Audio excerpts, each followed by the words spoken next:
Selamat datang di Kisah Mencekam, tempat di mana setiap cerita datang untuk memukau keberanianmu.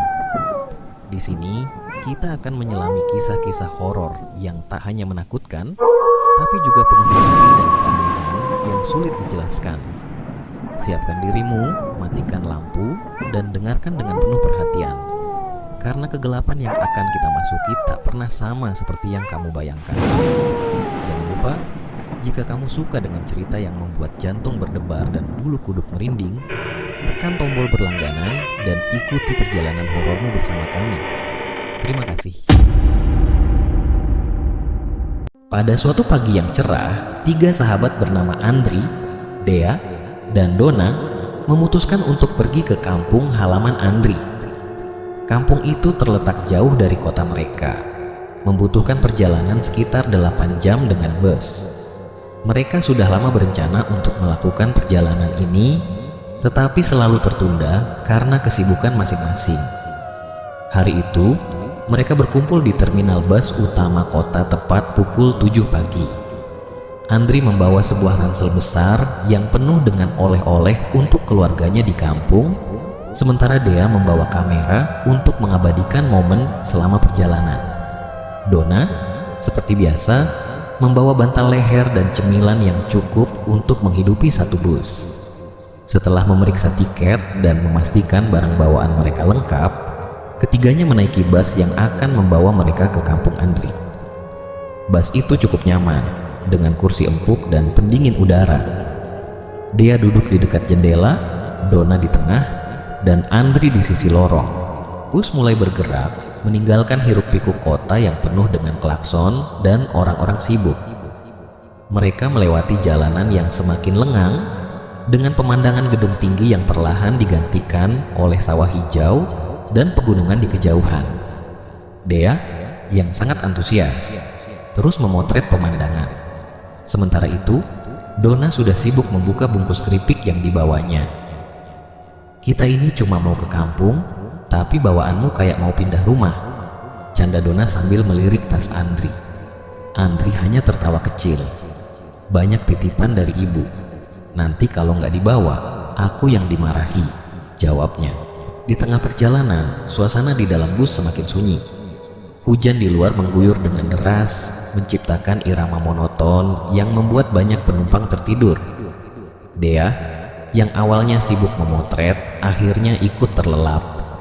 Dalam tidurnya, ia bermimpi berada di tempat yang asing. Sebuah jalan sempit di tengah hutan dengan pepohonan tinggi yang tampak tua dan menyeramkan. Dari kejauhan, seorang perempuan tua dengan pakaian lusuh berjalan mendekatinya. Wajahnya penuh kerutan dan tatapannya tajam menusuk. "Jangan pergi ke kampung itu," kata perempuan tua itu dengan suara serak. "Malapetaka akan menimpa kalian jika tetap melanjutkan perjalanan." Dia mencoba berbicara, tetapi suaranya seperti tertahan di tenggorokan. Perempuan tua itu mengulurkan tangannya, seolah ingin menyentuh Dea. Tepat saat itu, Dea terbangun dengan napas tersengal-sengal. "Dea, kamu kenapa?" tanya Dona panik melihat sahabatnya berkeringat dingin meski udara dalam bus dingin. Dia mengatur napasnya dan mencoba tenang. "Aku mimpi buruk," katanya pelan. Dona mendekat, menepuk punggung Dea untuk menenangkannya. "Seperti apa mimpinya?" tanya Dona. Setelah memastikan dirinya sudah cukup tenang, Dea menceritakan mimpinya kepada Dona. Saat cerita itu sampai ke telinga Andri, ia menoleh dengan ekspresi heran. "Ah Dea, itu kan cuma mimpi," kata Andri sambil tertawa kecil, mencoba meredakan suasana. "Aku yang lahir dan besar di kampung itu saja tidak pernah ada apa-apa. Kampungku tenang kok, gak ada hal-hal aneh." Dia menatap Andri, masih terlihat ragu. "Tapi perempuan tua itu bilang akan ada malapetaka kalau kita ke sana. Rasanya mimpinya nyata banget." Andri terdiam sejenak, kemudian melanjutkan dengan nada lebih serius. "Kamu tahu nggak? Sudah hampir 15 tahun aku nggak tinggal di sana. Setelah lulus SD, aku ikut saudaraku ke kota, jadi aku memang nggak tahu apa yang terjadi selama ini di kampung. Tapi waktu aku kecil, kampung itu biasa aja, nggak ada yang aneh. Meskipun Andri mencoba menenangkan, perasaan Dea tetap tidak enak. Ia terus memandangi jendela bus, melihat pemandangan yang sekarang terasa sedikit menyeramkan. Donna, yang biasanya santai, ikut merasa was-was melihat raut wajah Dea. "Kalau kamu nggak nyaman, kita bisa batalkan perjalanan ini," usul Donna pelan. Dea menggeleng. "Nggak, kita sudah sampai sejauh ini. Mungkin memang cuma mimpi aneh. Lagi pula, aku juga penasaran ingin melihat kampung Andri." Andri tersenyum mendengar jawaban Dea. "Itu semangat yang aku suka. Jangan terlalu dipikirin ya. Kampungku itu asri dan damai. Aku yakin kamu bakal suka." Namun, di dalam hati, Dea tidak bisa menghilangkan firasat buruk yang masih menghantui pikirannya. Perempuan tua dalam mimpinya terus terbayang, dan kata-katanya bergema seperti peringatan yang tidak boleh diabaikan. Ketika bus hampir sampai di perbatasan kampung, hujan tiba-tiba berhenti. Langit tetap mendung dan kabut tipis mulai turun, menyelimuti jalanan. Suasana di luar menjadi sunyi senyap, hanya terdengar suara roda bus menggilas genangan air. Donna yang biasanya banyak bicara, tiba-tiba merasa ada sesuatu yang berbeda. "Kok suasananya aneh ya?" bisiknya. Andri menoleh ke arah jendela, mencoba memastikan semuanya baik-baik saja. Namun, ia juga merasakan hal yang sama. Udara di luar terasa lebih dingin dari biasanya, dan pepohonan di sekitar jalan tampak lebih gelap dan menyeramkan. Dea, yang duduk di dekat jendela, kembali merasakan firasat buruk itu. "Andri, kamu yakin ini jalan ke kampungmu?" tanyanya dengan nada cemas. Andri mengangguk. "Iya, ini jalan yang benar. Tapi, sepertinya memang ada yang beda. Dulu jalan ini nggak sesunyi ini." Ketiganya saling bertukar pandang, merasa ada sesuatu yang tidak beres. Meski begitu, mereka tetap memutuskan untuk melanjutkan perjalanan tanpa tahu bahwa mimpi Dea mungkin lebih dari sekadar bunga tidur. Bus melaju pelan di jalanan sempit yang dikelilingi pepohonan. Tiba-tiba, sopir bus menginjak rem, menghentikan kendaraan secara mendadak. Penumpang yang lain bergumam, bingung dengan apa yang terjadi. Andri, Dea, dan Donna melihat keluar jendela. Di depan mereka tampak sekelompok orang berjalan sambil membawa keranda jenazah. Keranda itu tertutup kain putih dan diiringi oleh beberapa orang yang mengenakan pakaian serba hitam. Wajah-wajah mereka tampak murung, mencerminkan duka mendalam. Donna, yang selalu penasaran, mengernyitkan dahi. "Kenapa mereka gotong keranda begitu? Apa di sini nggak ada ambulans?" tanyanya pada Andri. Andri menggelengkan kepala. "Aku nggak tahu, Don. Sudah lama aku nggak kesini, hampir 15 tahun. Dulu sih, kalau ada yang meninggal, biasanya memang diantar seperti ini. Tapi aku pikir, sekarang semuanya sudah lebih modern." Dea, yang masih merasa gelisah sejak mimpinya, memperhatikan iring-iringan itu dengan tatapan kosong. Pikirannya melayang, teringat kata-kata perempuan tua dalam mimpinya. Ia merasa pemandangan ini seperti sebuah pertanda, tetapi memilih diam, tidak ingin membuat suasana semakin tegang. Saat bus mulai bergerak kembali, Donna melirik keluar jendela di sisi jalan. Di sana, di antara pohon-pohon, berdiri seorang perempuan tua dengan tubuh bungkuk dan pakaian lusuh. Wajahnya tampak serius, dan matanya menatap lurus ke arah bus. Ada nenek-nenek di sana?" kata Donna, menunjuk keluar jendela. Dea dan Andri serempak menoleh, tetapi mereka tidak melihat siapapun. "Mana, Don? Nenek yang mana?" tanya Dea dengan nada bingung. "Itu tuh, di dekat pohon besar." Donna berkeras sambil menunjuk lagi. Tapi ketika ia memerhatikan lebih saksama, nenek itu sudah tidak ada di sana. "Hah? Kok hilang?" Andri tertawa kecil. "Mungkin kamu cuma salah lihat, Don. Atau itu cuma nenek-nenek kampung yang lagi lewat. Jangan bikin suasana makin aneh deh," katanya. Donna menggeleng pelan, yakin dengan apa yang ia lihat. "Aku tadi benar-benar lihat, Dea. Tapi nenek itu mungkin cuma nenek biasa, gak ada yang aneh," katanya mencoba meyakinkan diri sendiri. Dea, yang mendengar cerita Donna, merasa jantungnya berdegup kencang. "Donna, nenek itu seperti apa? Pakaiannya seperti apa?" tanyanya dengan nada serius. "Ya, pakaian lusuh, agak compang-camping. Rambutnya putih, kelihatan tua banget. Kayaknya cuma nenek biasa," jawab Donna santai. Dia langsung teringat perempuan tua dalam mimpinya, tetapi ia memilih tidak berkata apa-apa. Ia tidak ingin membuat Donna atau Andri semakin khawatir. Namun, dalam hatinya, ia yakin perempuan tua itu adalah sosok yang sama dengan yang ia lihat dalam mimpi. Sementara itu, tanpa sepengetahuan mereka, dari kejauhan seorang perempuan tua berdiri diam, menatap ke arah bus yang perlahan menjauh. Matanya tajam dan wajahnya menyimpan ekspresi yang sulit diartikan, antara peringatan dan ancaman. Setelah bus berhenti di terminal dekat kampung Andri, Donna segera berdiri. "Aduh, aku harus ke toilet sekarang. Dea, temenin aku ya. Aku nggak mau sendirian," katanya sambil meraih tas kecilnya. Dea, yang juga ingin cuci muka dan buang air kecil, mengangguk setuju. "Oke, ayo," jawabnya singkat. Mereka berdua meninggalkan Andri di dalam bus yang sibuk memeriksa barang bawaannya. Terminal itu sepi, hanya ada beberapa orang yang tampak berlalu lalang. Bangunan toilet terlihat agak tua, dengan pintu kayu yang sudah lapuk di beberapa bagian. Suasana di sekitar toilet terasa lengang, hanya terdengar suara angin yang berhembus lembut. Begitu masuk ke toilet, dia langsung menuju wastafel untuk cuci muka. Sementara Donna memilih salah satu bilik toilet.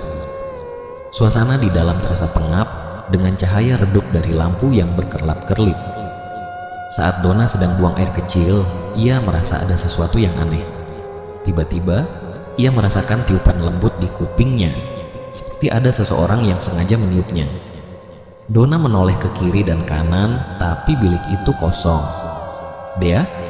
panggilnya dengan suara pelan, mencoba memastikan itu ulah sahabatnya. Namun, Dea tidak menjawab.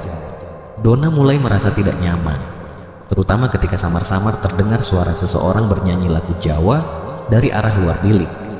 Suaranya rendah dan pelan, seperti bisikan, tetapi cukup jelas terdengar. "Lir ilir, tandur rewus sumilir." Donna merinding seketika. Lagu itu terdengar sangat menyeramkan dalam suasana hening seperti ini. Dengan tangan gemetar, ia mencoba memanggil dia lagi, kali ini lebih keras. "Dea, kamu di mana?" Tetap tidak ada jawaban. Ketika Donna menunduk untuk melihat celah bawah pintu bilik, ia terkejut melihat sepasang kaki berdiri di depan pintunya. Kaki itu terlihat kotor, penuh dengan lumpur, dan tidak memakai sandal atau sepatu. Perempuan itu mengenakan sarung batik panjang, tetapi Donna tidak bisa melihat wajahnya. Panik, Donna mencoba menguatkan dirinya. Ia mengambil napas panjang, lalu membuka pintu bilik dengan cepat. Namun, ketika pintu terbuka, tidak ada siapapun di sana. Dengan napas yang tersengal-sengal, Donna segera keluar dari toilet. Begitu keluar, ia mendapati dia berdiri di dekat wastafel. Terlihat santai sambil memainkan ponselnya. "Dea," seru Donna dengan nada kesal bercampur takut. Dea menoleh dengan ekspresi bingung. "Kenapa sih, Don? Kok panik gitu?" Donna menatap sahabatnya, mencoba menenangkan dirinya. Enggak apa-apa. Udah, yuk balik ke bus," katanya singkat. "Udah cuci muka?" tanya Dea sambil memperhatikan Donna yang terlihat pucat. Donna mengangguk cepat. "Iya, udah. Ayo cepet." Dalam perjalanan kembali ke bus, Donna tidak mengatakan apapun tentang apa yang baru saja ia alami. Ia merasa kejadian itu terlalu aneh untuk dijelaskan, dan ia tidak ingin membuat Dea atau Andri khawatir. Namun, pikirannya terus memutar kembali momen di dalam toilet itu. Tiupan di telinganya, suara nyanyian Jawa yang misterius, dan kaki kotor yang berdiri di depan pintu bilik. Ia bertanya-tanya apakah semuanya hanya halusinasinya sendiri, atau ada sesuatu yang benar-benar tidak beres di tempat ini. Ketika mereka kembali ke bus, Andri menyambut mereka dengan senyuman. "Lama banget ngobrol sama nenek toilet ya," candanya. Donna hanya tersenyum tipis, berusaha menyembunyikan kegelisahannya. Namun, di dalam hatinya, ia tahu bahwa pengalaman tadi akan terus menghantuinya. Sesuatu di kampung ini terasa tidak biasa, dan Donna mulai merasa bahwa perjalanan ini mungkin bukan ide yang baik. Setelah beristirahat sebentar di terminal, Andri, Dea, dan Donna mulai mencari tumpangan untuk menuju kampung Andri yang terletak sekitar 15 km dari terminal.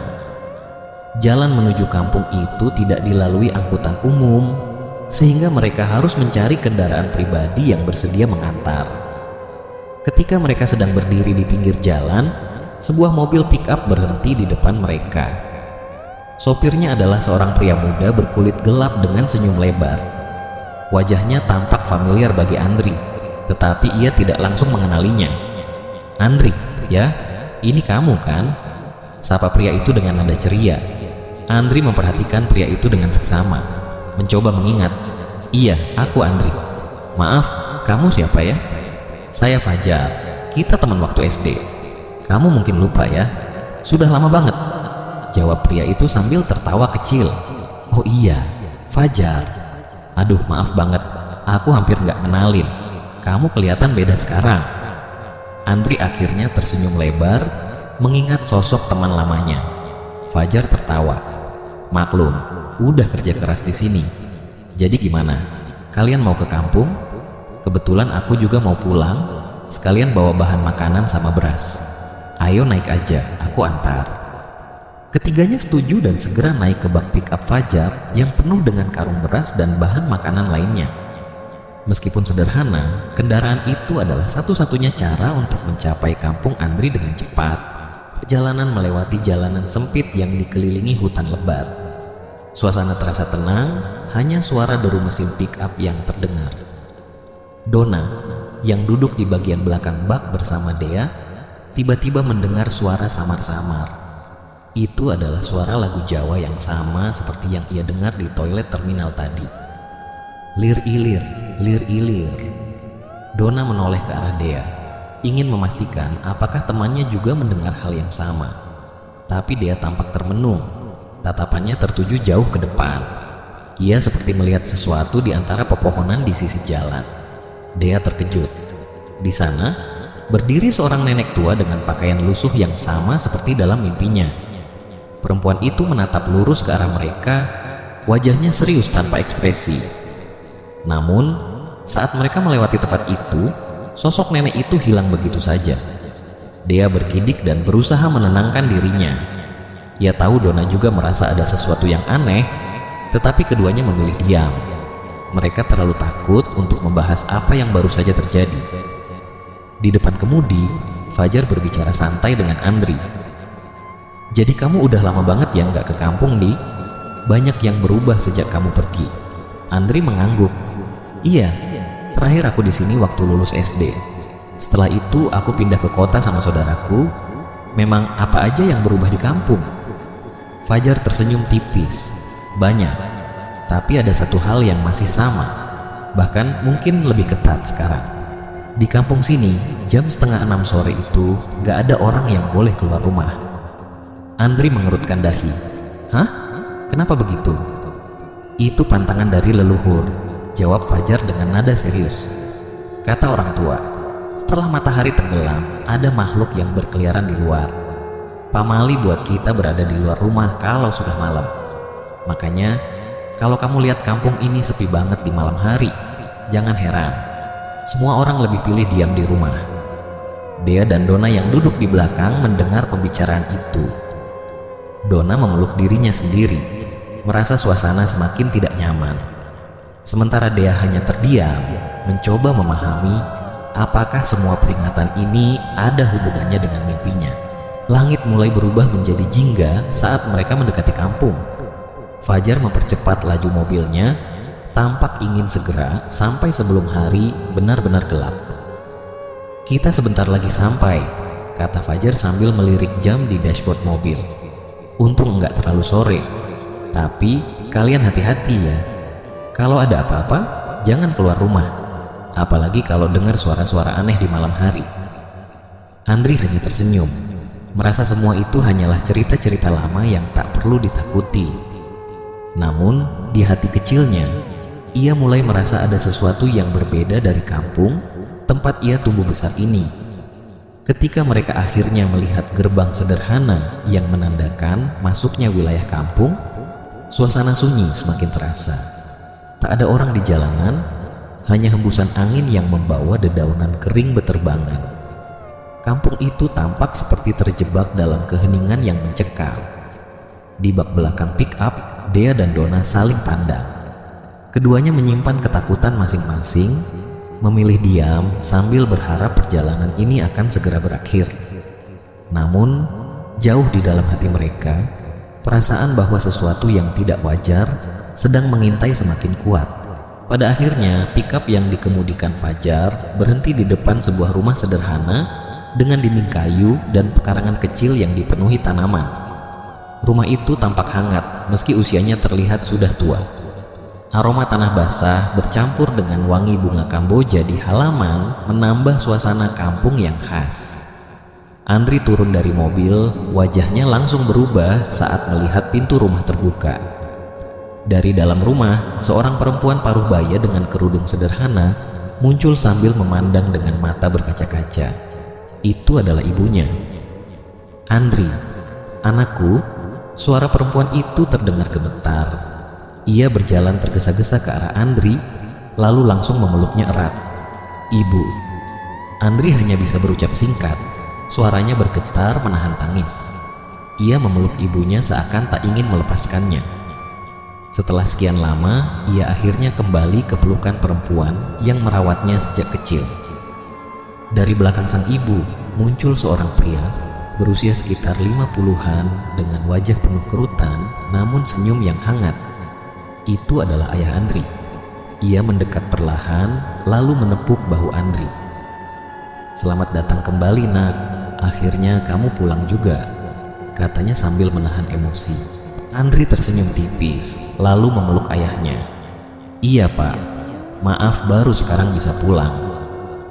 Tak lama, dari dalam rumah muncul dua gadis muda yang terlihat malu-malu namun penuh antusias. Mereka adalah Aziza dan Zahra, adik-adik Andri yang kini sudah tumbuh dewasa. Aziza yang lebih tua langsung menghampiri Andri dan memeluknya. "Kak Andri, aku nggak percaya akhirnya kakak pulang," katanya dengan suara ceria. Zahra yang masih terlihat sedikit canggung hanya tersenyum lebar. "Kakak, Kak Andri, aku hampir lupa wajah kakak seperti apa," katanya sambil tertawa kecil. Andri memeluk keduanya bergantian, merasa hangat di tengah keluarganya yang sudah lama ia tinggalkan. "Aziza, Zahra, kalian tambah cantik. Aku kangen banget sama kalian," katanya dengan nada penuh kasih sayang. Dari belakang, Dea dan Donna menyaksikan momen haru itu dengan senyum di wajah mereka.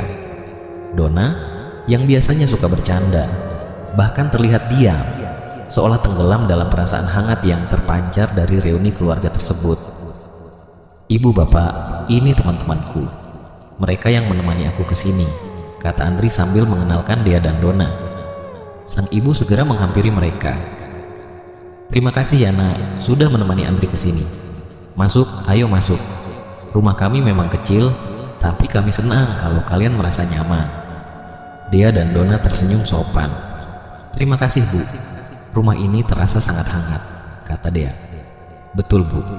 Saya senang bisa ke kampung seperti ini. Terasa beda banget dari kota," tambah Donna sambil memaksakan senyum meski pikirannya masih dipenuhi kejadian-kejadian aneh sepanjang perjalanan. Mereka masuk ke dalam rumah yang sederhana namun rapi. Dindingnya dihiasi foto-foto keluarga, termasuk foto Andri kecil bersama orang tuanya. Di ruang tamu ada tikar anyaman dan meja kayu kecil dengan toples berisi kue tradisional. Ibu Andri segera menyiapkan minuman dan makanan ringan untuk menyambut tamu. Sementara itu, Azizah dan Zahra membantu membawa tas dan barang bawaan mereka ke dalam kamar tamu. "Maaf ya, di sini nggak seperti di kota, tapi kami senang kalau kalian merasa nyaman," kata Bapak Andri sambil menuangkan teh hangat untuk mereka. "Tidak apa-apa, Pak. Rumah ini justru terasa sangat tenang," kata Dea, berusaha mengalihkan pikirannya dari bayangan nenek tua yang ia lihat di perjalanan. Donna hanya mengangguk, mencoba menenangkan diri. Namun, ia tidak bisa menghilangkan perasaan bahwa ada sesuatu yang tidak biasa di kampung ini. Malam mulai menjelang dan suasana di luar semakin sunyi. Sambil menikmati makan malam bersama keluarga Andri, mereka berbicara banyak hal tentang kehidupan di kampung dan kenangan masa kecil Andri. Semua orang tampak ceria, namun di sudut hati Dea dan Donna, ketakutan mereka masih terasa. Aziza, yang duduk di dekat Donna, sempat berbisik, "Kak Donna, jangan keluar rumah ya kalau malam. Di sini ada pamali yang harus kita patuhi." Donna menatap Aziza dengan dahi berkerut. "Pamali? Apa yang terjadi kalau melanggar?" tanyanya pelan. Aziza hanya menggeleng pelan. "Aku nggak tahu pasti, tapi mereka bilang yang melanggar bisa mengalami hal-hal buruk." Donna mengangguk, mencoba menyembunyikan rasa cemasnya. Ia memutuskan untuk tidak memikirkan hal itu terlalu jauh. Meskipun di dalam hatinya, ia tahu bahwa malam di kampung ini akan terasa sangat panjang. Esok harinya, suasana kampung terasa segar dengan embusan angin pagi dan kicauan burung yang terdengar jelas. Setelah sarapan bersama, Zahra dan Aziza mengajak Andri, Dea, dan Donna untuk berjalan-jalan keliling kampung. "Kak Andri, pasti kangen sama suasana desa. Banyak yang berubah, tapi banyak juga yang masih sama," kata Aziza sambil tersenyum. Mereka berjalan melewati jalan setapak yang dihiasi rumah-rumah panggung sederhana. Warga kampung menyapa ramah setiap kali mereka lewat, membuat Andri merasa nostalgia akan masa kecilnya. Namun, perjalanan itu membawa mereka semakin dekat ke pinggiran kampung, di mana pohon-pohon besar mulai tampak menaungi jalan setapak. Suasana perlahan berubah menjadi lebih hening, seolah mereka mendekati tempat yang jarang dilalui orang. Ketika mereka sampai di sebuah area dengan pohon-pohon besar, Dea dan Donna tertegun. Beberapa pohon memiliki kain putih yang diikatkan di batangnya, seolah menjadi tanda khusus. "Kain putih itu apa maksudnya?" tanya Donna sambil menunjuk salah satu pohon. Aziza berhenti dan menjelaskan, "Itu tanda bahwa pohon ini dianggap keramat oleh warga. Biasanya, pohon yang ada kain putihnya tidak boleh ditebang atau disentuh sembarangan." Namun, perhatian Dea tertuju ke atas salah satu pohon yang besar. Matanya membelalak dan ia menarik lengan Donna sambil menunjuk. "Lihat di atas itu," bisiknya dengan suara gemetar. Donna mendongak dan ia hampir kehilangan keseimbangan. Di salah satu cabang pohon tergantung sebuah tengkorak manusia. Tengkorak itu diikat dengan tali rotan yang sudah lapuk, bergoyang pelan tertiup angin. "Zahra, apa itu?" seru Donna sambil menutup mulutnya, berusaha menahan rasa mual dan takut. Aziza dan Zahra saling pandang, lalu Zahra menjawab dengan nada serius, "Di hutan ini memang ada banyak hal aneh. Tengkorak itu adalah bagian dari tradisi lama. Orang tua di sini percaya bahwa roh leluhur menjaga tempat ini, jadi mereka sering menggunakan simbol seperti itu untuk menandai wilayah keramat." Andri yang mendengarkan penjelasan itu mulai merasa tidak nyaman.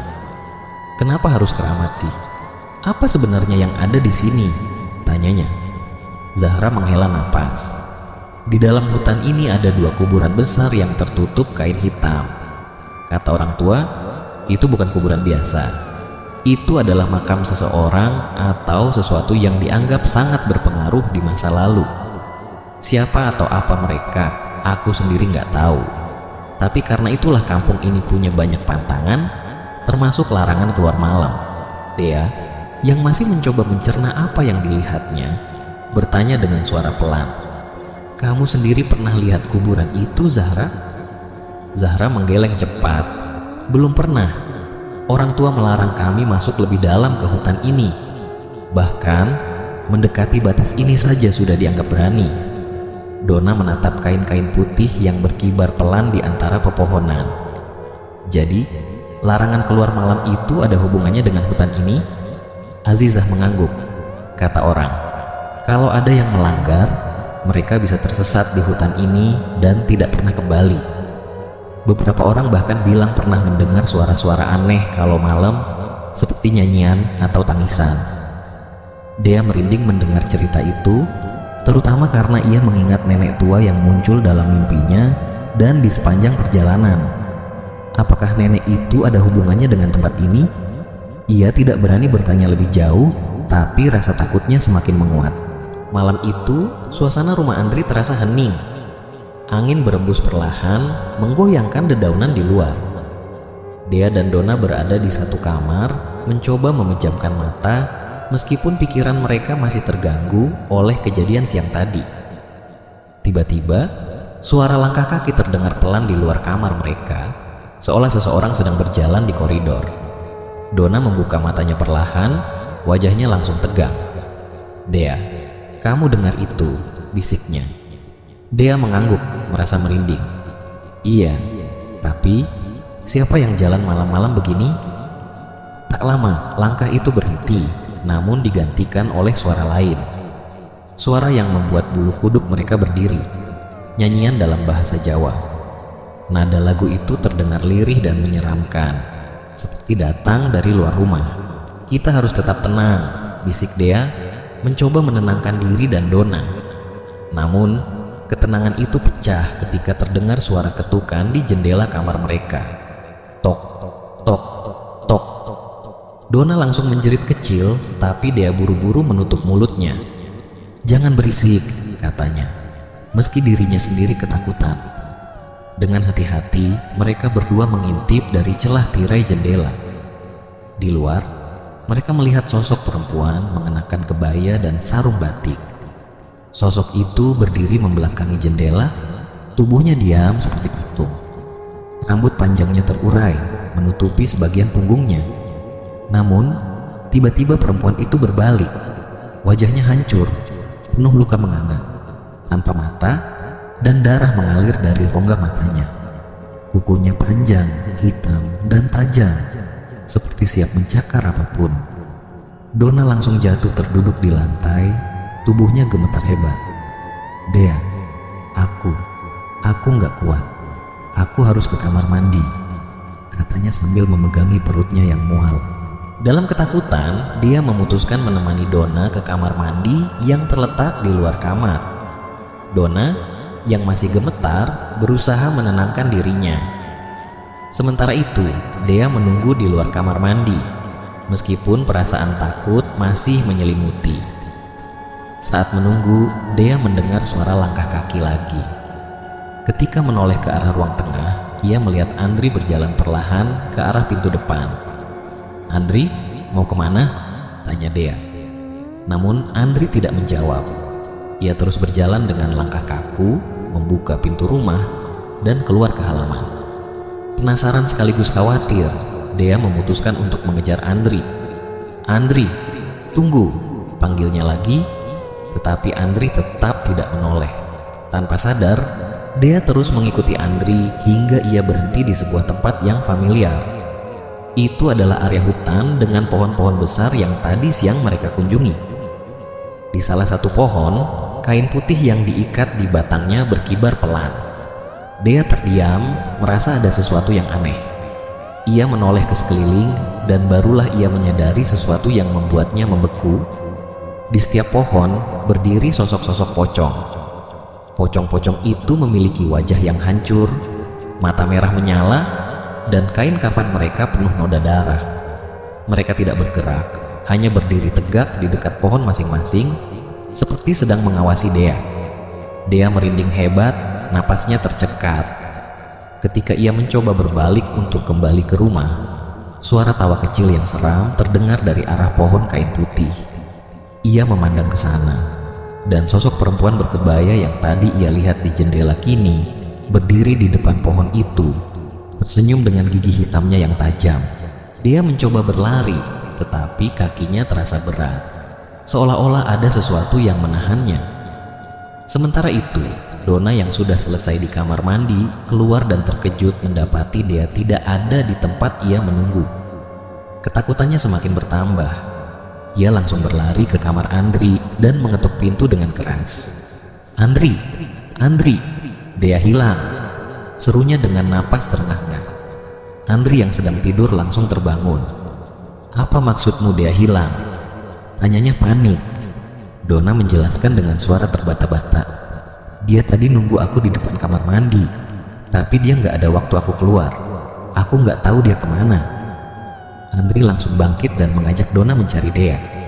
Mereka berdua memeriksa seluruh rumah, tetapi tidak menemukannya. "Aku harus cari dia di luar," kata Andri tegas, meskipun Dona berusaha mencegahnya. "Jangan Andri, kamu ingat apa yang Zahra bilang? Jangan keluar malam." Dona mencoba memperingatkan, tetapi Andri tetap bersikeras. "Aku nggak bisa diam saja kalau Dea hilang. Tunggu di sini, aku akan cari dia," kata Andri sambil membawa senter dan keluar ke halaman. Di luar, angin malam bertiup dingin. Andri berjalan menyusuri jalan setapak menuju hutan, berharap menemukan Dea. Namun, semakin ia mendekati area pohon kain putih, firasat buruk semakin kuat. Sementara itu, di rumah, Dona yang ketakutan memutuskan membangunkan Zahra dan Azizah untuk memberitahu apa yang terjadi. "Zahra, tolong. Dea hilang dan Kak Andri pergi mencarinya keluar." Zahra langsung terbangun, wajahnya pucat. "Kenapa Kak Andri nekat keluar? Ini bisa jadi berbahaya," katanya dengan nada panik. Azizah mencoba menenangkan Dona, tetapi wajahnya juga menunjukkan ketakutan. Mereka bertiga hanya bisa berharap Andri dan Dea segera kembali dengan selamat, tanpa tahu bahaya apa yang sedang mengintai mereka di luar. Andri akhirnya menemukan Dea di tengah hutan, berdiri terpaku di bawah pohon besar yang diberi tanda kain putih. Dea tidak bergerak sedikit pun, tubuhnya seperti kaku. Ketika Andri mendekat, ia melihat sesuatu yang membuatnya bergidik. Mata Dea putih semua, tanpa bola mata. "Dea, kamu kenapa?" Andri mengguncang bahunya, mencoba menyadarkan Dea. Namun, Dea hanya berdiri diam seperti patung, tidak bereaksi sedikit pun. Saat Andri panik mencoba menyadarkan Dea, dari arah belakang ia mendengar suara langkah pelan dan gesekan kain. Ketika ia menoleh, matanya membelalak. Pocong-pocong dengan wajah hancur dan kain kafan berdarah mulai mendekat ke arahnya. Gerakannya lambat tapi mengerikan. "Andri!" Suara seorang wanita memanggil pelan dari kejauhan. Andri mendongak dan melihat seorang wanita berkebaya merah dan kain batik muncul dari kegelapan hutan. Wajahnya cantik tapi menyeramkan, dengan senyuman dingin yang menyiratkan bahaya. Tatapan matanya seolah memaku Andri di tempat. Wanita itu melangkah mendekat dan Andri merasa tubuhnya menjadi lemah. Pikirannya mulai kabur. Tanpa sadar, ia mengikuti wanita itu masuk lebih dalam ke hutan, meninggalkan Dea yang tiba-tiba jatuh pingsan di tanah. Beberapa waktu kemudian, Zahra, Azizah, Dona, dan kedua orang tua Andri tiba di tempat itu. Setelah mencari-cari di hutan, mereka menemukan Dea tergeletak tak sadarkan diri di bawah pohon besar. "Ibu, ini Dea." "Tapi Andri mana?" seru Zahra, suaranya penuh kepanikan. Ibu Andri memeluk Dea, sementara ayah Andri melihat sekeliling dengan cemas. "Andri, di mana kamu nak?" Namun tidak ada jawaban. Mereka hanya mendapati suasana hutan yang semakin gelap dan mencekam. Keluarga Andri memutuskan membawa Dea kembali ke rumah. Ketika Dea sadar, ia menceritakan kejadian aneh yang ia alami, termasuk bagaimana Andri terlihat mengikuti sosok wanita berkebaya ke dalam hutan. Mendengar itu, ayah Andri memutuskan untuk menemui juru kunci kampung. Juru kunci adalah seorang lelaki tua bernama Mbah Kasim yang selama ini dipercaya menjaga tradisi dan mengetahui rahasia kampung. Ketika mereka menceritakan kejadian tersebut, wajah Mbah Kasim berubah muram. Ia menghela napas panjang lalu berkata, "Andri telah diambil oleh penguasa hutan ini. Penguasa itu sudah lama meminta tumbal anak laki-laki yang baru selesai sunat. Tradisi ini sudah ada sejak nenek moyang kita. Tapi dulu, orang tua kalian mengasingkan Andri ke kota untuk menyelamatkannya." Ayah Andri terdiam, wajahnya penuh penyesalan. "Kami tidak tahu bahwa tumbal itu masih berlaku padanya, Mbah. Kami pikir dengan mengirimnya ke kota, kutukan itu selesai." Mbah Kasim menggeleng. Penguasa hutan ini tidak melupakan. Jika seorang anak yang pernah ditakdirkan menjadi tumbal kembali ke kampung, mereka akan menagihnya. Ayah dan ibu Andri hanya bisa menangis mendengar penjelasan itu. Jadi, tidak ada cara untuk mengembalikannya, Mbah? Tanya ibu Andri, suaranya penuh isak. Mbah Kasim menggeleng dengan berat hati. Tidak ada, dia sudah menjadi milik mereka. Kalau kita mencoba melawan, seluruh kampung bisa terkena bencana. Keesokan harinya, ayah dan ibu Andri menceritakan segalanya kepada Dea dan Dona. Mereka menjelaskan mengapa Andri dulu dikirim ke kota untuk menghindari takdir menjadi tumbal. Namun, tanpa disangka, takdir itu tetap mengejar Andri setelah ia kembali ke kampung. Maafkan kami, Dea Dona. Kami tidak pernah bermaksud menyembunyikan ini. Kami hanya ingin menyelamatkan anak kami, kata ibu Andri sambil menangis. Dea dan Dona menangis mendengar cerita itu, merasa bersalah karena mereka ikut membawa Andri kembali ke kampung.